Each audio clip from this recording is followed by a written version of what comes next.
Oh, ano, Kanor? Gusto na? Oh, sagutin ko lang yung sinasabi mo na wala akong alam sa Bicol, ha? Wala akong alam sa kinalaman niyo sa Bicol, sa mga pangyayari dyan. Sabi mo sa akin, parang ang dami kong alam din sa Bicol. Bakit? Ikaw, taga Bicol ka ba? Ako, taga Bicol talaga. Gusto makita ko kung ano ebidensya ko? To? Hmm. Tiyan mo nga. Ayan o, tingnan mo. Mga Kanor, ayan o, basahin mabuti o. Basa ba? Mababasa niya? Ayan o. Oh. Ano, Kanor? Ha?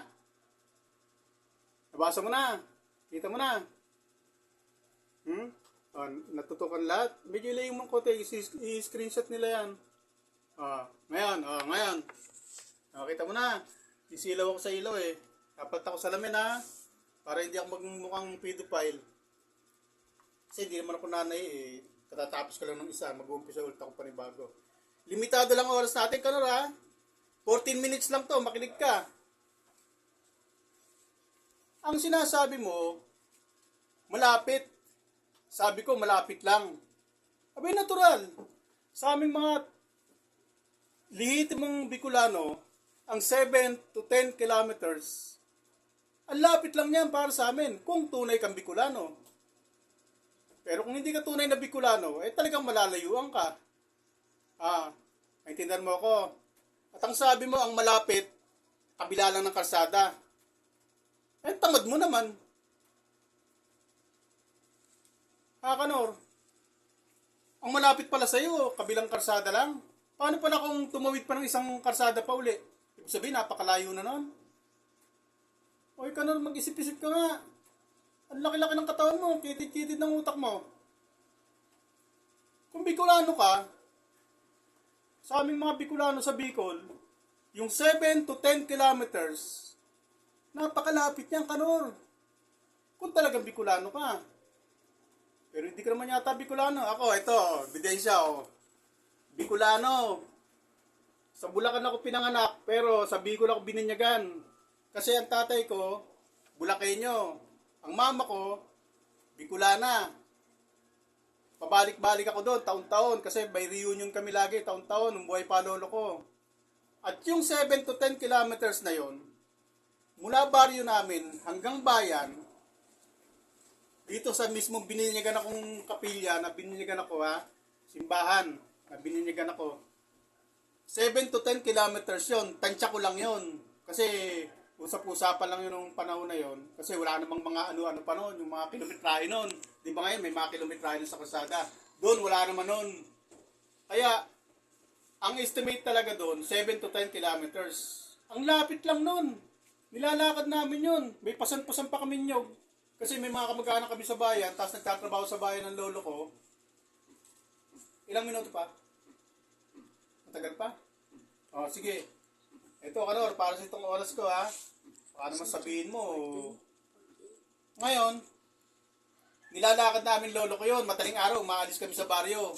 May bit-bit kaming, may pasang-pasang kaming nyog. Saka gulayin. Isang langka. Papaya. Kahit anong gulayin para papunta sa bayan. Kasi may mga kamag-anak kami doon na tinutuluyan kami doon dahil katrabaho lolo ko doon. Tapos, babalik kami ng hapon. Pag hindi na matindi sikat ng araw, uuwi na kami. Kaya maghapon namin nilalakad yun, umaga hanggang hapon. At malapit yun. Lalo kung piyesta. Kasi may mga artisan dumardo, may mga musiko doon. Para sa mga Bicolano, napakasaya ng piyesta sa bayan. Kasi yung mga piyesta sa baryo, wala. Ano yan, peryaan lang yan. Tsaka mga sayaw-sayawan lang. Kaya hindi masyadong ano yan. Ang masayang piyesta sa amin, piyesta ng bayan. Halos lahat ng tao nagdadagsa sa bayan. At napakalapit lang sa amin yan. Tapos sasabihin mo ngayon, malapit? Sinabi ko malapit? Eh talagang napakalapit lang naman nun eh. Bakit para sa iba, 7 to 10 kilometers, malayo? Eh hindi ka Bicolano. Kasi kung Bicolano ka, malapit yun. Tapos sasabihin mo, yung malapit, nandiyan na sa kabilang kalsada. Eh kung di ka pa naman isang engingit kalahati, ang laki-laki ng katawan mo. Ang kitid-kitid ng utak mo.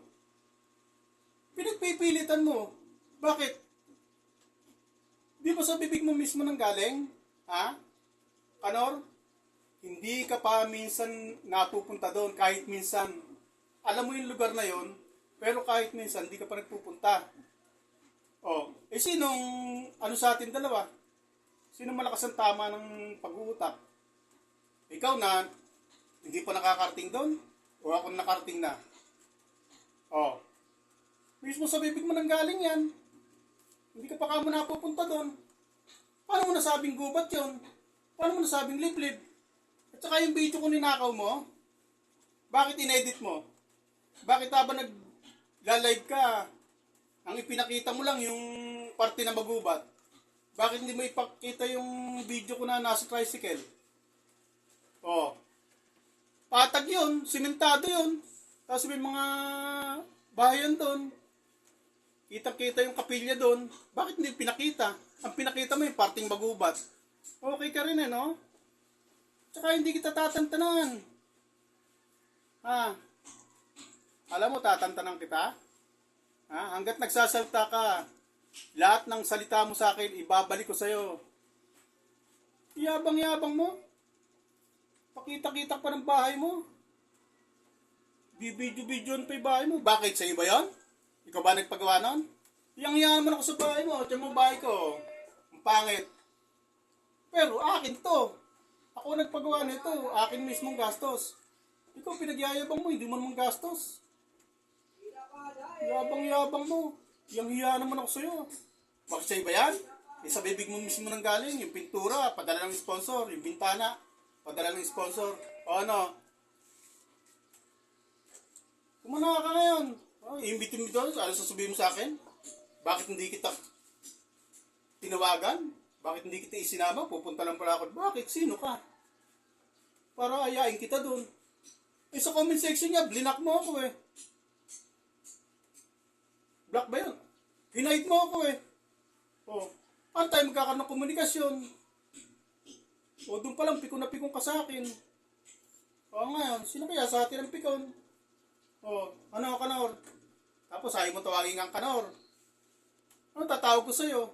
Ano silbi ng video ko na to kung hindi ka rin gagamitin kong pangalan mo? Sino manonood dito? Alam naman natin na yung mga viewers ko, yung mga supporters ko. Ano yun?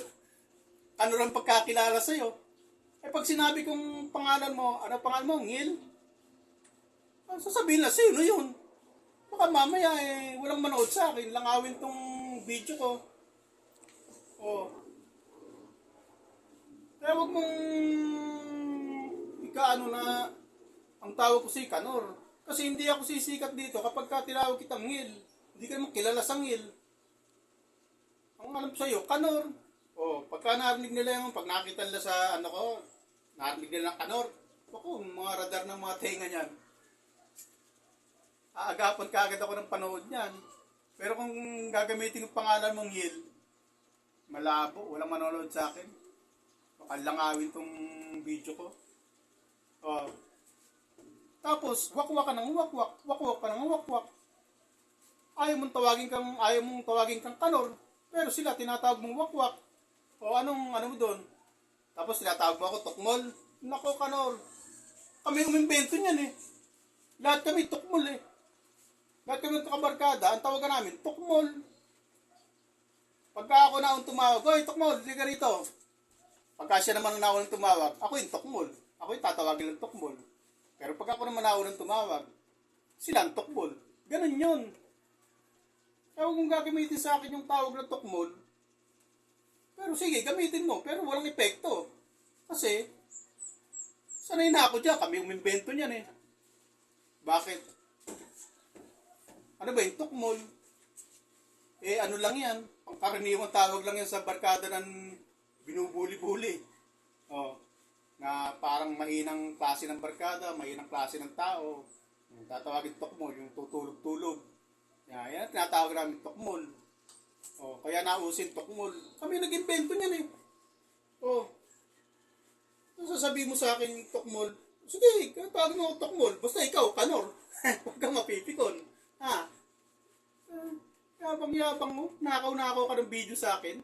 Tapos, ang ipapakita mo na yung gusto mong ipakita para mapasinungalingan mo. Pero yung totoong video na mapapasinungalingan yung pinagsasabi mo, ayaw mo ipakita? O bakit hindi pinakita yung kalsada? Yung kapilya, bakit hindi pinakita? Yung mga kapitbahay doon na natutukan ng camera, bakit hindi pinakita? At ano sinasabi mong sinungaling yung video ko? Sinungaling ako.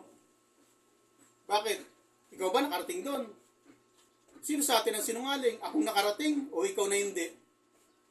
O, sagutin mo. At ikaw, Bicolano ka ba? Ha? O napadpad ka lang sa diet? Alam ko, Kapampangan ka eh. Alam ko, taga Pampanga ka eh. Yun ang pagkakalam ko kasi parang minsan nabanggit nyo na yan. O, Bicolano ka ba? Ako, lihitin mo, Bicolano. Screenshot mo, Kanor. Tingnan mo mabuti. Bulakenyong Bicolano ko. Lahi ng lolo ko, nasa Bicol. Tatay ng mama ko. Halos taon-taon, nandun kami pagka may reunion, pag piyesta, pag Mayo. Kasi walang pasok ang school. Kaya taon-taon, nakakapunta kami lahat doon. Huwag mo akong sasabihan na wala akong alam sa Bicol. Yung Camarines Norte, Norte lang yan. Kami, Sur. Camarines Sur. Pero pares Bicol yan. Kaya huwag mo sasabihin wala akong alam sa Bicol. At yung sinasabi mong, sinabi ko, lapit-lapit. Lapit lang naman talaga eh. Kung Bicolano ka. Ang malayo sa amin sa Bicol nung panahon na yon, 20 kilometers, yun, malayo yun. Pero pagka 7 hanggang 10 kilometro lang, ang lapit niya, Kanor.